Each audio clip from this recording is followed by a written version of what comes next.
Isikhathi sendaba zesiNdebele sikubikela zona kunqopha ukusuka emzimkhulu wendaba eAuckland Park eJohannesburg. Nanzi yesijujileko. When we recruit in the police, we must recruit people who want to protect themselves, not the career people that they can't find jobs somewhere else and they come to the police as a job opportunity. Lieutenant General Nhlanhla Mkhwanazi uthi ukukhwabanisa ephikweni lamapholisa lokucabhela kwepolitiki kuyanyazisa umsebenzi wamapholisa emphakathini kanti uthi abantu abalithathi ibizelo lopholisa ngombana bayalithanda kodwana benziwa ukuhlayela kwemisebenzi.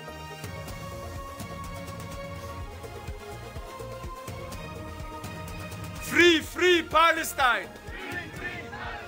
Free, free Palestine! Abachochozeli bebayokusiza eGaza bathi ikhambo labo libakhahlumeze khulu emoyeni bathi izakhamuzi zePalestina kufanele zithatshululwe zisemrarweni omkhulu. It's my instruction that accused number one never took out money because he had no money with him. Lithulisele umhla ka-8 kuya ku-10 kuNobayeni icala labasolwa abasolwa ngokugcekeza eplazini likaMengameli uCyril Ramaphosa ePharapara.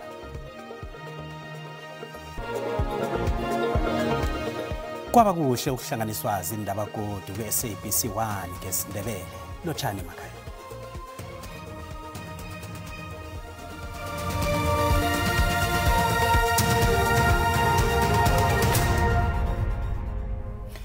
Lilanga lesibili likakomishinara wamapholisa kwaZulu-Natal uLieutenant General Nhlanhla Mkhwanazi lokwethula ubufakazi phambi kwekomiti yeParlamente ephenya insolo zokucabheleka kwepolitiki.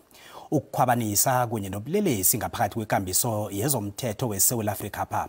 Onkanti umbikindaba we-SABC uphindile Msiza usihlanganisele nakumbiko ngofakazi bukaMkhwanazi banamhlanje eParlamente.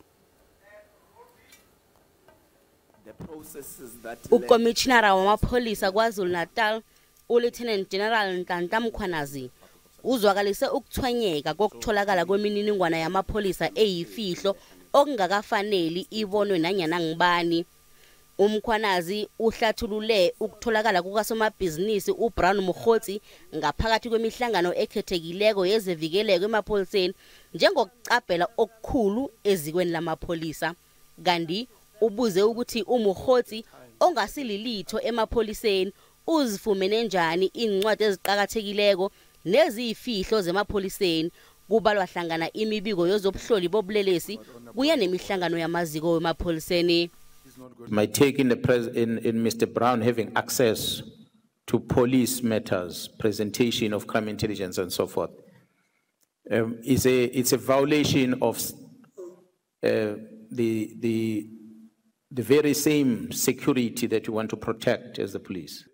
Nakusenjalo umkhwanazi uhlabe kumbi ikambiso yezobulungiswa eSouth Africa pha wabuza ukuthi kukhonakala kanjani ukuthi amakhotho ekungiwo akhipha inqundo zokubotsha kwenilelesi ekheza abotshwa phambilini kube ngiwo godu anikela izelelesezo ibheyili bewenza isibonelo ngofiso kuhle Nduli omunye obalwa hlangana nabasolwa ecaleni lokubulawa kukaSenzo Meyiwa. Unduli wakhitshwa ngebheyili nangaphandle kwamacala ambalwa abekwawona warekela phambili wayokwenza obunye ubelelesi phambili. Umkhwanazi uthi inqundo ezifana nalezi ngizo ezinyazisa ukuphepha komphakathi nokuthi abantu bangasalithemba ihlelo lozobulungiswa ekhethwa pha. The freedom that are enjoyed by presiding officers to decide on whether to keep a person in custody or not can to some degree contribute to more crime that we're experiencing in the country.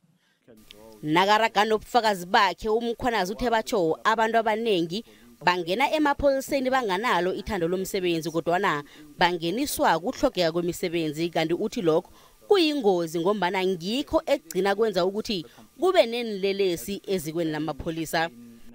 When we recruit in the police, we must recruit people who want to protect themselves, not the career people that they can't find jobs somewhere else and they come to the police as a job opportunity that is created. Umkhwanazi uragele phambili wabuyelela ukuthi kunefuneko ehabekileko yokwakhiwa ngobutsha kwehlelo loziko lamapholisa eSouth Africa pa ngombana ihlelo lakhathesi liyabhalelwa kufeza indingo zelizweli kanti usola ukuchukuluka kobuholi bezepolitiki okwenza kube buthaka ngehlangothini lokwakhiwa ngobutsha kwehlelo lamapholisa. Nginguphindile Msiza wendaba ze-SABC e-Auckland Park eJohannesburg. Bamukelwe ngehahla abachochozeli belizweli abazithandathu ebebayingcenye yeziqhema se-Global Summit Flotilla edoyelweni lemphaphamtshini OR Tambo. Ilizwe le-Israel lifakwe ngaphasi kwegandelelo ukuthi lichaphulula abachochozeli abayisikebhe sabo esikhandelwe nabesiya eGaza. Bebayingcenye abachochozeli abavela emazweni angaphezulu kwama-40 abayokuveza ibangamahlwe yePalestina. Kodwa na imphathimandla ze-Israel zihlathulule isenzo esinje njengezokufuna ukubukwa. Bebafike ekhethwapha abachochozeli belizweli abasithandathu ebebayingcenye yeGlobal Summit Flotilla. Bamukele ngehahla edoyelweni labofly i-OR Tambo. We want to first and foremost acknowledge those ordinary women and men that made this Global Summit Flotilla possible. They always operate in the shadows and are never known and recognized. Ebachochozeli naba kube likhambo elibakhahlumeza emoyeni kade bahlele ukunikela ngesizo eGaza ngombani imphathimandla ze-Israel zikhandela isizo bona lifunywa namaPalestina. They came into our room, attacked 2 women outside our door. We're trying to get mattresses into our rooms. They came back with approximately 35 soldiers. We had rifles pointed at our foreheads, backed against the room to take out forcibly 2 of our comrades to solitary confinement. We don't have an embassy in Israel. We have our embassies in Ramallah in Palestine. So our consular officials tried to come to us. They tried to come to us even from Thursday, and they were not allowed. And then when they finally saw us, it was Sunday. And on Sunday, they were only really allowed like 2 minutes, and they said time up, and then we said no. And they said, okay, we'll give you 5 more minutes. Abachochozeli bathi bebaphethwe kumbi. Imphathimandla zekhethwapha zithi zizokuphenyisisa lokho. Our consulate were made to wait for over 7 hours, and they only got to see them for roughly 5 minutes.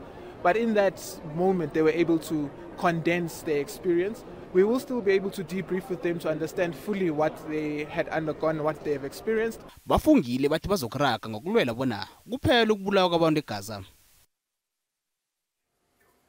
Umnyango wezofunda sisekelo uthi umholo wabasizi babutithere enkolweni sele ukhutshiwe ngemva kokuriyada kokubhadela kwemiholo yabo inyanga epheleko. Umnyango wezefundo ngokubambisana nomnyango wezokuqatsha benze isimemezelo lesi nabe bakhuluma nembiki indaba ePitori. Kanti izinkulungwane zabasebenzi abangaphasi kwehlelo li abangakhange bafumane imiholo yabo ngesikhathi inyanga epheleko. Inkulungwana zabasizi babotithere bangalindela ukufumana isibonelelo semali abanikelwa sona msinyazana ukuphungula igandelelo lezemali ebebaqalene nalo. Kuthiwa batsho abanye abasebenzi bama-EA akhange babhadelwe imiholo yabo umnyango wezefundo ngokhukhulamungu. Lokhu kubangele ukuthi abaphathi behlelweli babambe umhlangano ohlanganyelweko la ngele khona ukuriyada okubangwe ngibo kilabo abahlomula kwehlelweni. We want to close gaps. We've identified gaps. We are closing those gaps. The current, this is not the first payment. We have done some payments before. We started in June. In June, it was the first payment. That was the first initial payment where, as the Department of Employment and Labor through UIF, we transferred the first tranche to the IDC to disperse to all the teacher assistants. Umnyango wezefundo uthembise ukuthathela amagadango laba bariyadise ukuhola kwabasizi babotithere. Bonke abosizi babotithere abahlomulaka ehlelweni bathembiswe ukuthi bazokufumana imiholo yabo ngaphandle kokuphazamiseka.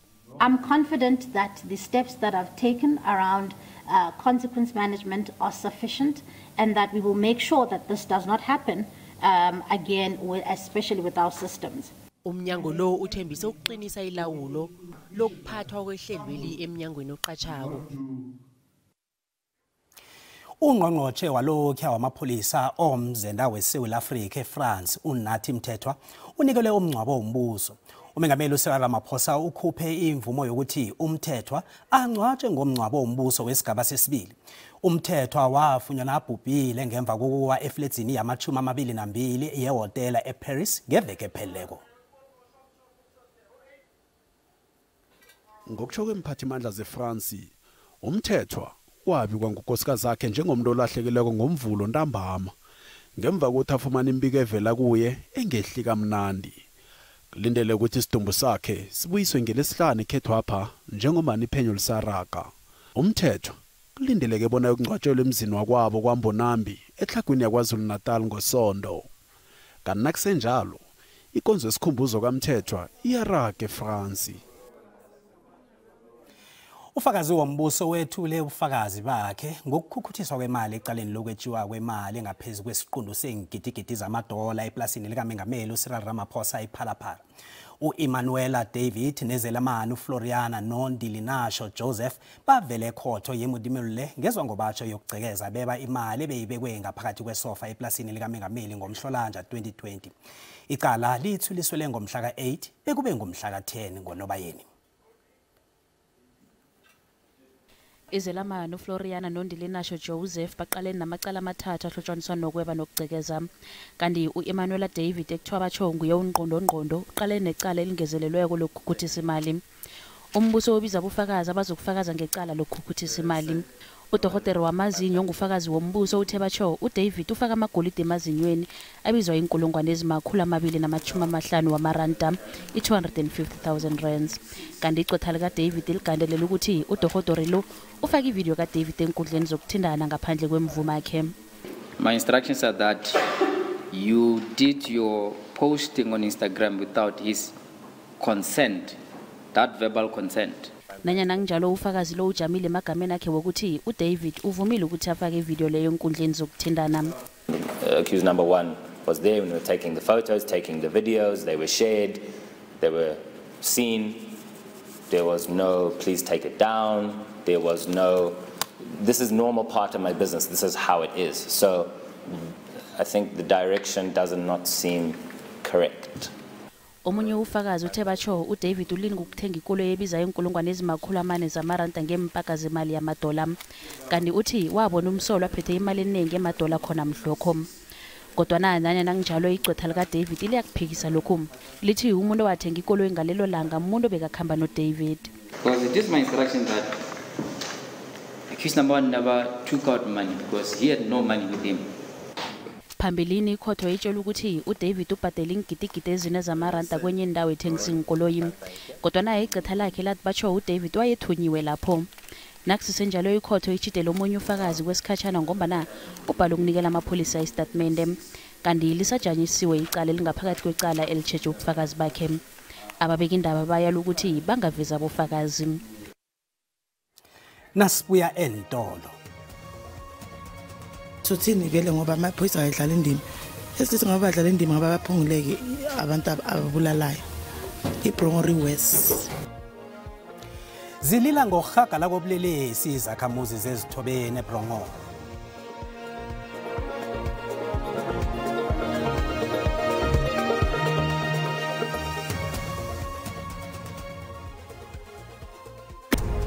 Siyakwamukela mbukeli nawo qeda ukungena sekhona indaba nazi kuphundileko uyazithola ku-YouTube, SABC Plus, TikTok, X na ku-Facebook. Asirage nazo.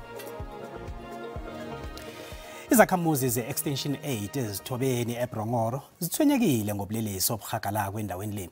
Lokho kulandela ukudunyuzwa bekubulawe abantu abahlanu kwalimala abazithandathu esehlakalweni sokudumuza esenzeke endaweni yomditsho ngempela veke esibuya kiyo le. Izakhamuzi zikhobela imphathimandla bona ziqinise ivikeleko. Umphakathi usalile ngesehlakalo sokudunuzwa kubulawa abantu abahlanu. Umuntu ophethe isigidi kusola bona ungena ethaveni le wavulela ngenkule ebantwini kade baziditshele ngemva kokudabuka kobusuku ngoSondo. Akwaziwa bona unobangela yini. uThembi Mthweni weminyaka ema-26 ubudala ngomunye ohlangana nababuleweko. Utshiya ngemuva umntwana oneenyanga ezilikhomba kunye noneminyaka emi5 ubudala. Umndeni wakhe umhlathulule njengomuntu obekathanda abantu. Eva Smile. Mancane mthando bomnandi. Uthanda ukusmile umuntu mangabe uyamloshisa mangabe akamphenduli yasho ukuthi mina nawe silelani. Umuntu akona ukuthi hayi asiyile ngiyakuloshisa bese lapha phinde bamloshisa. Mamncane amike lo thanda abantwana bakhe. Akafuni next ngabantwana bakhe. Manga ucolela ukuthi yena angadla abantwana bakhe badle. Izakhamuzi zitubulelezi buthwelele ezithobeni bakhombela ukuthi kungezelelwe amapholisa. Sangibona indima amapholisa thina. Uthi badlala iphi? Angiboni. Crime lies all over. Igcwele kakhulu. And sothini vele ngoba amapholisa ayidlala indima. Esithi ngoba badlala indima ngoba baphunguleke abantu ababulalayo. IBrongori West. Amapholisa afunana nomsolwa owenziwa ngamahluli ekusola bona uthethe isigidi somuntu obekalapho ngaphambi kokubaleka. Kanti lo othathele isigidi uthwesa icala lokwabidlapha ngesigidi. Abafundi abangaphezulu kwenkulungwane ezine basele banganabuyo ngemva kokuthi inhlangano yabafundi ithethe isiqundo sohoxa ekunikeleni indawo zokuhlala abafundi abakolodako. Inhlangano le iveze ukuthi iNSFAS isakoloda imali yomnyaka opheleleyo kanti godu beyenza inthembiso ezingaphumelisiko kanti abachayeli benthuthi nabo bahocile ekuthutheni abafundi. Basele banganabuyo abafundi abasekelwa yiNSFAS ngokwemali zokufunda. Abanikazi bendawo ezihlalisa abafundi bathi angeke basakhona ukuhlalisa abafundi abakolodako kanti bathusele ngokuthi bayokuqotha bonke abafundi abakolodako endaweni abahlala kizo. Lokhu kwenzeka nje kusela amalanga ambalwa ngaphambi kokuhlolwa kwenhlahlubo zokuphela komnyaka. Namhla bekumele ngiye esikoleni ngiyenda ama-practical kodwa angikhonanga kuyakhona ngiyenda ama-practical ngoba i-transport ayikho la eresi. Ne-Wi-Fi ayikho. Lenye into lesimatako is the fact that asikhoni kwesikolweni, which means asikhoni kuchubeka ngelo ngokufundza nema-study methods ethu. Abanikazi bendawo ezihlalisa abafundi bathi iNSFAS ibakoloda imali engaphezulu kwengidi ezine zamaranda yangomnyaka ka-2024 no-2025. I-reason esisikhathela ama-services is because asikayitholi imali ku-NSFAS. NSFAS from 2024 uyasipromisa ukuthi tosibhadala, but up until today we have not asikayitholi le mali. I-University yeMpumalanga iTpacho ikhulumisene ne-NSFAS yathembisa ukuthi izowurarulula umraro lo. We did get communication from NSFAS as well, which made a commitment that all the outstanding payments will be made by Friday, the 10th of October. But we're also aware that the lack of services that resulted in not students being transported to campus have had an impact on our academic activities. Nakusenjalo bafungile bathi angeke babasiza abafundi bekube mhlaba bhadelwa imalabo. Asiqale umbono wakho ngendaba ephelako le. Nako uyalandela mbukeli.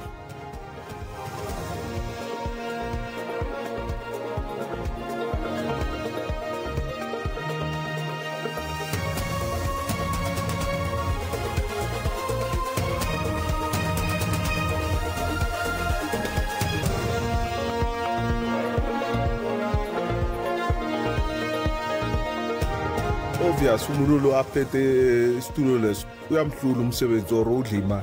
Into leyo ibhlungu futhi iphazamisa abafundi. Njobe ingane sehleli zingasena transport kuzokwenziwa njani zinandawo yokuhlala hayi uNSFAS uyinkinga ngempela. Lento kaNSFAS ngiyibona ngathi yenziwa ngamabomu. Akwazi ukuthi iminyaka yonke le unyaka nonyaka nje kuhlezi kukhalwa ngawo uNSFAS. Bekufanele into bana ke kutshunjwe elinye iqumrhu elizawuthi linikeze nyani ezimali kubafundi. Angisho ukuthi ngithini kodwa kukhona ongenzeki kahle kuleli office la kwaNSFAS akwazi ukuphinda into eyodwa efanayo embi iminyaka elandelana. Yadabulisa ukuthi lenda ngabantu efaza ukungafuna ukukhokhela abantu esebenzisana nabo isize ithinta nabafundi emaceleni. Ugcina kulemala abantwana besikolo khona njena badoyitoy baphambisa inyawo phezulu into engeke ibaberekela. Yabona mina ngabe ngiyathiwa ngempela mawubona uhulumeni nomongameli esungula ama-commission kangaka kodwa wona iNSFAS yona ayidingi commission yayo. Phela manje unyaka uphelile abantwana silindele ukuthi babhale sithole imiphumela emihle njengabazali. Umbono ngeumbukeli SABC ayizukuthweswa umlando wokuziphendulela ngombono wombukeli.